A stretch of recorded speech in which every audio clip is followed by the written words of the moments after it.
We have officially made it. The NFL season kicks off tomorrow, and this week 1 slate of games is loaded with matchups that you need to be paying attention to. I'm going to walk you through 4 games that I am so stoked about watching this weekend and some storylines that you should be paying attention to. If you have not already, be sure to subscribe to our YouTube page. You can find that at youtube.com/footballguys. We're going to have these short videos coming at you every single day in season. We're going to have injury reports, we're going to have waiver wire reports, and we're also going to have people talking to you about some of their takes that you should really be paying attention to help you get an edge in your fantasy football league. youtube.com/footballguys. Smash that subscribe button so you could also see all of our full-length shows. Now let's go ahead and dive right in with 4 games that I am so excited about this NFL Week 1. Let's start with tomorrow's game, which is not only one of the best games, but it just happens to be the first game of the NFL season as the Buffalo Bills travel to Los Angeles to face off against the Super Bowl champion Los Angeles Rams. This game is littered with awesome storylines that you need to be watching out for. One of the biggest storylines is probably who the wide receiver 2 is going to be for the Buffalo Bills. Cole Beasley steps out of a role that has produced 100 targets or more for 3 consecutive seasons. And now we have Isaiah McKenzie, Jamison Crowder, James Cook, all vying for that slot role, but we also have Gabe Davis, presumed to take on a much larger role than he has historically seen. Gabe Davis is kind of a tale of 2 seasons every single year that he's been in the league. In weeks 1 through 11, he averages 6.2 PPR points per game, and in weeks 12 onward, he averages 12 points per game. Is he going to be able to keep that pace up for an entire season, or are we just going to see another late season boom and disappointment from Gabe Davis? We will hopefully find out as soon as tomorrow evening. And on the other side of the ball, we have a ton of awesome storylines as well. Allen Robinson is coming off the worst year of his entire career. Well, now he gets to play on an incredible team with the best quarterback he has ever stepped on a field with. Will Allen Robinson be able to rewind the clock and put up another elite season, or is he just washed after that awful 2021 season? We've had reports all offseason about Matthew Stafford's elbow really bothering him. We're going to find out tomorrow if this team is going to take a more conservative approach and lean on the run a little bit, or if they're going to let Matthew Stafford do what he did last year and air the ball out. Cooper Kupp is coming off the best season we may have ever seen in NFL history by a wide receiver. Is he going to be able to keep that pace up, or is that regression that we are expected going to hit? And then last of all in this game, I am dying to see how Cam Akers looks. He finished off his rookie season on a tear, looking like one of the best running backs in the NFL and getting fed nearly 30 touches per game. But an Achilles injury last offseason derailed his entire regular season. He came back in the playoffs and didn't look too great. Is he going to have that juice back that we saw as a rookie, or is that Achilles injury going to linger into this season? Now, being a Bears fan, I am probably more invested in this next game that I want to talk about more than you, but I think that this game also has so many fantasy impactful storylines that you need to watch out for when the San Francisco 49ers travel to Chicago to play the Chicago Bears.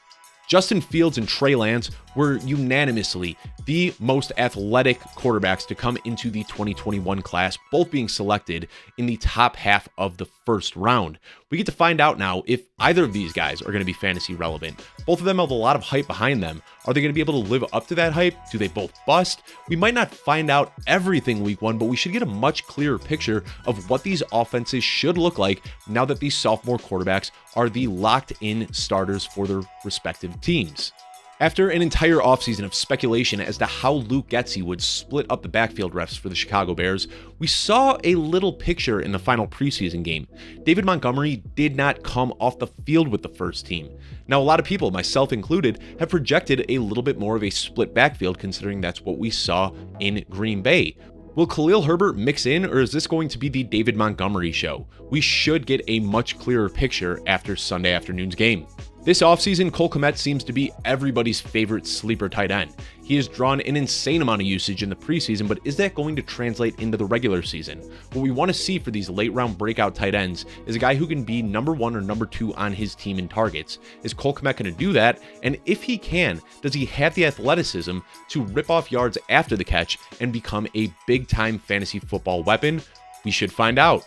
I think what I'm most excited to see, though, is how this offense for San Francisco looks with Trey Lance under center. Jimmy Garoppolo was very much so a game manager, just flicking little passes to his playmakers and letting them make those plays.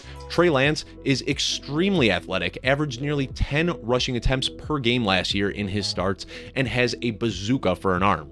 Is this offense going to be a completely new look offense, or does Trey Lance play that same game manager type role that we have seen from Jimmy Garoppolo over the years?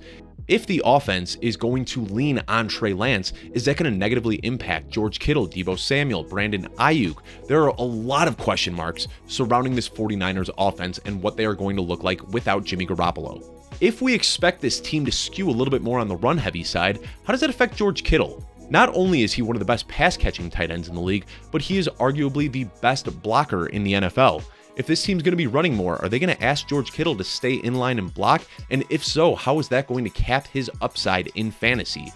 Being just around 200 pounds, Elijah Mitchell struggled to stay healthy last year with a big workload. Well, the team went out and drafted Tyrion Davis-Price. They also have a healthy Jeff Wilson Jr. to start off this season. Both of those things could factor into a limited role for Elijah Mitchell. So I really am interested in seeing if this team is going to make Elijah Mitchell the workhorse again, or if they're going to have more of a balanced committee approach between all of their running backs. But I think what I'm most excited to see is how Brandon Ayuk and Deebo Samuel can coexist in this offense. Heading into last offseason, there was a huge debate between who the wide receiver one would be in San Francisco. Some people had Brandon Ayuk pegged to be the guy, some people had Deebo Samuel pegged to be the guy, and really, both were kind of right. To start the season off, Brandon Ayuk was in the doghouse and didn't really get much going as Deebo Samuel stepped in as a bona fide wide receiver one. But around halfway through the season, Deebo Samuel started getting his points on the ground as a goal line back and a rusher, while Brandon Ayuk stepped in and played really well as the team's wide receiver one. Most people don't realize this, but from week 9 onward, Brandon Ayuk was actually the wide receiver 16 in fantasy scoring. So now with all of these new additions in the backfield and Deebo Samuel probably not getting those touches again on the ground, is there a chance that Brandon Ayuk and Deebo Samuel both faceplant at their fantasy football ADP? Another game I'm really excited about is an AFC East showdown as the New England Patriots travel to Miami to face off against the Dolphins in a game that is loaded with really fun storylines. All offseason, Tua Tagovailoa has seen jabs about his arm strength, and after getting downgraded from Patrick Mahomes to Tua Tagovailoa, it makes sense that people question how Tyreek Hill is going to look. I would love to see Tyreek Hill blow the top off the defense with a deep pass to Tyreek Hill, but there's a chance that Tyreek Hill gets utilized more as a gadget type player on screens and jet sweeps. I am really interested to see how Mike McDaniels draws up plays to get the ball to their new $100 million investment in Tyreek Hill. And on top of that, we have Jalen Waddle coming off a great rookie season, but Jalen Waddle and Tyreek Hill have such similar skill sets that I am really interested to see how these guys can coexist. Similarly to what I was talking about with Deebo Samuel and Brandon Ayuk, I just don't know if there's going to be enough to go around for both of these guys to put up good fantasy numbers. All offseason, we've been hearing hype about Chase Edmonds and what he is going to look like in this offense, but Raheem Mostert has been drawing some buzz lately, and he's a little bit older, but he's got familiarity in this offense and has high-end speed that is really beneficial in a zone blocking run scheme. So we're going to find out, is Raheem Mostert going to be in the mix for touches, or is it going to be the Chase Edmonds show? We can't forget about Myles Gaskin either. Like I just talked about with San Francisco, I am really concerned about how this usage can be split up among all of their running backs. I'm expecting a little bit more of a committee approach, and we'll find out on Sunday how these guys are going to roll out. And finally, regarding Miami, I really want to see how Mike Gesicki can do. This guy basically plays as a slot receiver, but this offense calls for a lot of blocking from their tight end, which is historically the biggest weakness for Mike Gesicki. Is he going to continue eating as a big slot receiver, or is he going to be pushed into a role that he is not going to do well in? For the Patriots, the player that I'm going to be most concerned about is Jakobi Meyers. He had the 16th highest target share last season, but now the team went out and traded for Devontae Parker. Funny enough, has a revenge game here in Miami.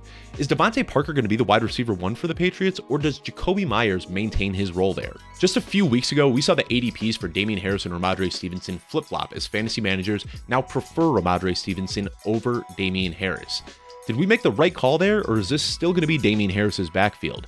After a great rookie season from Ramondre Stevenson, I am thrilled to see what his usage is going to look like in year 2. And another player in New England that I am really excited to watch is Jonnu Smith. Now, anybody that knows me, follows me on Twitter, or watches my shows knows that I am a bona fide Jonnu Smith fanboy. They gave this man $50 million last year and only 45 targets. This team is desperate for a playmaker who can do something after the catch, and Jonnu Smith might be the most athletic guy on the team. Are they going to find a way to get him a little bit more involved in the offense? And if so, can he finally break out as a fantasy football relevant tight end?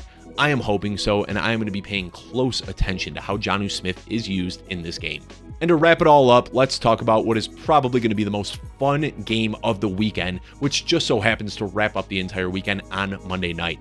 Russell Wilson and the Denver Broncos travel to Seattle. This is the first time we've ever seen Russell Wilson play for a team besides the Seattle Seahawks, and he is going to be playing in Seattle. Do you have goosebumps already? Because I'm feeling them. The Seattle Seahawks drafted Russell Wilson and went to back-to-back Super Bowls with him winning one. This is the first time we have seen them without Russ Wilson in a long while, and I am very interested to see how the playmakers in Seattle do without Russell Wilson. It seems like Tyler Lockett and DK Metcalf have been at that fringe wide receiver 1, wide receiver 2 area as long as they've been in the league. Can they maintain that type of production without Russell Wilson? I don't think we're going to be seeing these crazy boom weeks, but I think there's actually a case that you can make for more consistency with Geno Smith. They might not have those 40 or 50 point weeks that we love seeing from them, but I think that a more funneled target share to the two best weapons on the offense could give these guys a more consistent weekly floor. I will be very interested in seeing how Geno Smith spreads the ball among all of the pass catchers there, but most importantly, DK Metcalf and Tyler Lockett. And then, of course, we want to see what Rashad Penny can be. For the first 32 games of his career, this guy really wasn't much of anything at all. And then in the last 5 games of last season, he went on an absolute tear. And because of that, people are drafting him as a fantasy football RB2. Are we getting the wool pulled over our eyes here and just being victims to recency bias? Or is Rashad Penny, the former first-round pick, finally ready to break out as a fantasy relevant running back? I am hoping that we can finally see the best days of Rashad Penny in front of us, and we're going to find out what his usage is going to look like on Monday night under the bright lights. And looking in Denver, we don't know what wide receiver Russell Wilson is going to prefer. These are uncharted waters. While all signs are pointing to Courtland Sutton, he looked a little bit slow last year, coming off that ACL tear. Now a full year removed from the ACL tear, is he going to be able to get downfield and do what he does best, make contested catches deep down the field coming from Russell Wilson? Let's hope so. But we also have KJ Hamler coming off a gruesome injury, who has not done much at this point in his career, but his blazing speed matches up perfectly with Russell Wilson, and we'll see if he can finally be unlocked at an NFL level this season. We haven't heard much about Jerry Jeudy so far this offseason, but he projects to fit into that Tyler Lockett role. So maybe we'll get to see how he does this year. And if he ends up hitting as a big weapon in Denver, he could be the steal of your fantasy football drafts this year. And then, of course, we need to pay close attention to this backfield. Javonte Williams is dripping with talent. And while Melvin Gordon isn't nearly as sexy of a name as Javonte Williams, he has been a consistent producer his entire career. This backfield was split down the middle last year, almost exactly 50-50. Looking at the way these guys are getting drafted right now, fantasy managers have a lot more faith in Javonte Williams. Does he run away with this backfield and live up to his talent, or is this going to be another frustrating 50-50 split? Like all of the other games I've talked about, this game has so many fun storylines that are going to help us get a clearer picture of what to expect for the rest of the 2022 season. We spend all offseason trying to nitpick and overanalyze every single situation, but until we actually see these guys lace up their cleats, put on their pads, and start hitting each other on a football field, we are really shooting in the dark.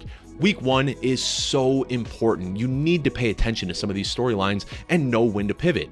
You might eat crow, you might be able to victory lap after week 1, but either way, do not overreact. There's still a lot more football to be played, but it is so important to watch these exciting matchups week 1 and know where you might be able to find an edge in your fantasy football league.